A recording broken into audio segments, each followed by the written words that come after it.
देखो जैसे मैं बता रहा हूं आपको, जैसे ये पॉइंट चार्ज है मेरे पास, ठीक है ना, ये पॉइंट चार्ज है और इस पॉइंट चार्ज को मैंने इस डिब्बे के अंदर रख दिया, ठीक है ना। ये पॉइंट चार्ज था, मैंने डिब्बे के अंदर रख दिया, ठीक है, और इस डिब्बे को समझ लो बंद कर दिया। तो ये जो पॉइंट चार्ज है अपना ये इस पूरे सरफेस पे इफेक्ट दिखाएगा, ठीक है ना। तो ये जो सरफेस है इसके किसी भी पॉइंट पे आप पहुंच जाइए, हर पॉइंट का पोटेंशियल क्या होगा, सेम। तो उस चार्ज का इक्विपोटेंशियल सरफेस ये डिब्बे की सरफेस होगी। आया समझ में? इस डिब्बे की जो सरफेस होगी हम इसी को क्या बोल सकते हैं, इक्विपोटेंशियल सरफेस बोल सकते हैं। क्या बोल सकते हैं? Equipotential surface. बात को ध्यान दीजिएगा, इस डिब्बे की जो सरफेस होगी हम उसे ही क्या बोलेंगे, इक्विपोटेंशियल सरफेस बोलेंगे। समझ में आ रहा है कि नहीं आ रहा? क्लियर हो गया? मान लीजिए अगर ये पॉइंट चार्ज है तो इस पर्टिकुलर रीजन पे ये क्या बन जाएगा, स्फेयर बन जाएगा। तो स्फेयर की जो सरफेस होगी, स्फेयर की जो तह होगी वो कहलाएगी क्या, इलेक्ट्रिक पोटेंशियल, वो सॉरी इक्विपोटेंशियल सरफेस। क्या कहलाएगी? वो इक्विपोटेंशियल सरफेस कहलाएगी। आगे समझ में?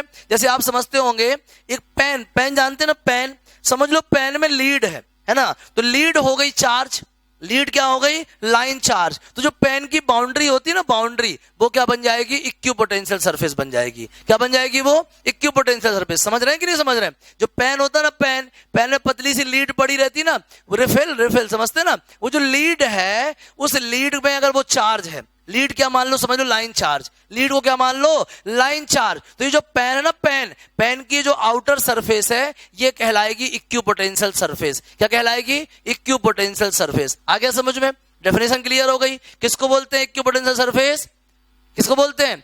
In a field, the surface around the charge at where the potential of every point remains constant, या potential at every point is क्या, same। ठीक है ना। किसी भी इलेक्ट्रिक फील्ड में किसी चार्ज के चारों तरफ का वो रीजन जिसके हर पॉइंट पे इलेक्ट्रिक पोटेंशियल क्या हो, सेम हो, जिसके हर पॉइंट पे इलेक्ट्रिक पोटेंशियल क्या हो, सेम, क्या कहलाएगा वो, इक्विपोटेंशियल सरफेस। चलिए हमारे फॉर्मूले पे कंसंट्रेट करते हैं अपन। चेंज इन पोटेंशियल को क्या पढ़ाया अपन ने, work done from A to B upon क्या, चार्ज। चेंज इन पोटेंशियल को क्या पढ़ा अपन ने, work done from A to B upon कितना, चार्ज। चलो आगे बात करते हैं। अगर आप हैं कहां पे, इक्विपोटेंशियल सरफेस पे हैं। कहां हैं आप, इक्विपोटेंशियल सरफेस पे।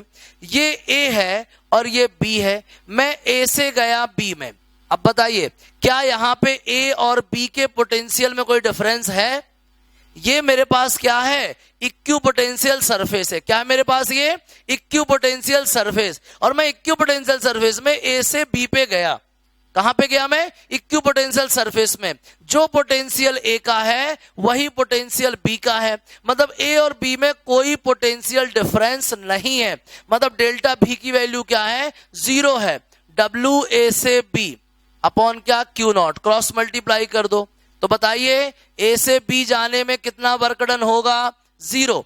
मतलब अगर आप किसी इक्विपोटेंशियल सरफेस पे, अगर आप किसी इक्विपोटेंशियल सरफेस पे एक पॉइंट से दूसरे पॉइंट पे जाते हैं तो वर्क डन क्या होगा, 0। समझ में आ गया? अगर आप किसी इक्विपोटेंशियल सरफेस पे एक पॉइंट से दूसरे पॉइंट पे जाते हैं तो वर्क डन क्या होगा, 0। आ गया समझ में? दूसरी बात समझो, हमने आपको एक और चीज बताई, E इज इक्वल्स टू होता है माइनस डी भी अपॉन डी आर। आप बात समझना, पोटेंशियल तो स्केलर है लेकिन डिस्प्लेसमेंट वेक्टर है और फील्ड भी क्या है, वेक्टर है। चलो बात को समझो, ये पूरी क्वांटिटी भी क्या होती है, वेक्टर क्वांटिटी होती है। खैर समझो दूसरी एक कहानी, डी भी इक्वल टू होता है ई डॉट डी आर। ठीक है ना, डी भी इक्वल क्या होता है, E dot D R minus E dot D R होता है। डी भी इक्वल क्या होता है, minus E dot D R. बात को बहुत ध्यान से समझना, डी भी इक्वल क्या होता है, minus E dot D R. हम कहां मूव कर रहे हैं, मान लीजिए ये सरफेस है। कौन सा सरफेस है ये, इक्विपोटेंशियल सरफेस है। समझना बात को, इक्विपोटेंशियल सरफेस पे ये a point, b point, c point, इनके बीच का पोटेंशियल डिफरेंस क्या होगा, 0। जब उसमें पोटेंशियल डिफरेंस 0 है मतलब ई डॉट डी आर क्या है, 0 है। मतलब दो वेक्टर्स का डॉट प्रोडक्ट क्या है, 0 है। क्या समझे आप? अगर दो वेक्टर्स का डॉट प्रोडक्ट 0 है इसका मतलब क्या हुआ, दोनों वेक्टर्स आपस में क्या है, म्यूचुअली परपेंडिकुलर। याद है आपको 11th में बताया था मैंने वेक्टर में, अगर दो वेक्टर्स का डॉट प्रोडक्ट 0, इसका मतलब क्या हुआ, दे आर म्यूचुअली परपेंडिकुलर। ये था डी आर, तो ई कहां होगा, ऐसा होगा। समझ में आ गया। तो क्या हो गया, हमेशा electric field lines equipotential surface से कैसे पास होती हैं, परपेंडिकुलरली पास होती हैं। कैसे पास होती हैं, परपेंडिकुलरली। क्लियर हो गया। हमेशा electric field lines equipotential surface से कैसे क्रॉस होती हैं, परपेंडिकुलरली। क्यों, इक्विपोटेंशियल सरफेस में चेंज इन पोटेंशियल क्या होता है, जीरो। भाई इक्विपोटेंशियल है, हर जगह इक्वल है, तो डिफरेंस क्या होगा, जीरो। भाई जब दो पोटेंशियल में कोई डिफरेंस ही नहीं है, इक्वल है, तो चेंज इन पोटेंशियल क्या बोलेंगे अपन, जीरो। कोई डिफरेंस नहीं, कोई चेंज नहीं, ठीक है ना। तो क्या आया, ई और डी आर हमेशा क्या होते हैं, म्यूचुअली परपेंडिकुलर। मतलब फील्ड लाइन इक्विपोटेंशियल सरफेस को कैसे क्रॉस करती हैं, परपेंडिकुलरली क्रॉस करती हैं। कैसे क्रॉस करती हैं, परपेंडिकुलरली। चलिए दो प्रॉपर्टीज आपके सामने आ गई। एक पहली नंबर ये, मैं इसको मिटा नहीं रहा हूं, डायग्राम के सहित लिखा रहने देंगे, ये दूसरे नंबर की हो गई। अब तीसरे पे आओ। हमने क्या देखा, E इक्वल टू डी भी अपॉन क्या, डी आर। तो डी आर इक्वल क्या हो सकता है, डी भी अपॉन ई। अगर डी भी कांस्टेंट है तो डी आर क्या हो जाएगा बताओ, इनवर्सली प्रोपोर्शनल टू ई। क्या समझे आप।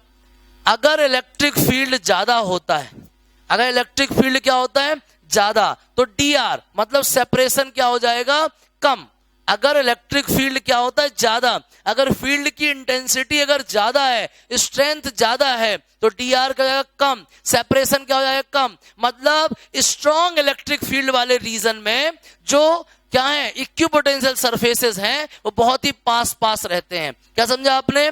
अगर डी भी कांस्टेंट है या डी भी फिक्स है, तो D R inversely proportional to क्या, ई। मतलब जो जोन स्ट्रॉन्ग इलेक्ट्रिक फील्ड वाले होते हैं, या जो रीजन स्ट्रॉन्ग इलेक्ट्रिक फील्ड वाले होते हैं, वहां पे इक्विपोटेंशियल सरफेसेस पास पास होते हैं। वहां पे इक्विपोटेंशियल सरफेस क्या होते हैं, पास पास। और जो वीक इलेक्ट्रिक फील्ड वाले जोन होते हैं, जो वीक इलेक्ट्रिक फील्ड वाले एरिया होते हैं, वहां पे इक्विपोटेंशियल सरफेस दूर दूर होते हैं। आ गया समझ में।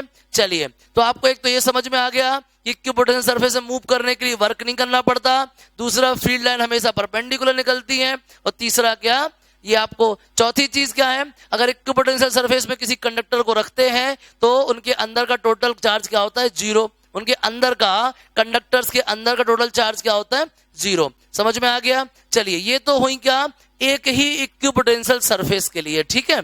चलिए दूसरी चीज, अगर ये एक इक्विपोटेंशियल सरफेस है, ये दूसरा इक्विपोटेंशियल सरफेस है, EP1 और EP2, लेकिन अगर आपको इससे इसमें जाना है तो जरूर कुछ ना कुछ वर्क करना पड़ेगा। समझ रहे हो ना। एक ही इक्विपोटेंशियल सरफेस में घूमना है तो कोई वर्क नहीं करना पड़ेगा, लेकिन एक इक्विपोटेंशियल सरफेस से दूसरे इक्विपोटेंशियल सरफेस में जाओगे तो क्या होगा, कुछ ना कुछ वर्क जरूर करना पड़ेगा। एक और नई बात क्या, दो इक्विपोटेंशियल सरफेस कभी भी एक दूसरे को इंटरसेक्ट नहीं करते। समझ रहे बात को। दो इक्विपोटेंशियल सरफेस कभी भी एक दूसरे को इंटरसेक्ट नहीं करते। अगर वो करेंगे तो इंटरसेक्टिंग पॉइंट पे पोटेंशियल की दो वैल्यू आएंगी, जो कि पॉसिबल नहीं है। एक पॉइंट पे पोटेंशियल की एक ही वैल्यू रहेगी, ठीक है ना। समझ में आ गया। तो क्या क्या याद हो गया, किसी भी इक्विपोटेंशियल सरफेस में मूव करने के लिए वर्क नहीं करना पड़ता। किसी भी इक्विपोटेंशियल सरफेस में फील्ड लाइन परपेंडिकुलरली निकलती है। किसी भी इक्विपोटेंशियल सरफेस में कंडक्टर को रखेंगे तो सारा चार्ज उसकी सरफेस पे रहता है, अंदर जीरो रहता है।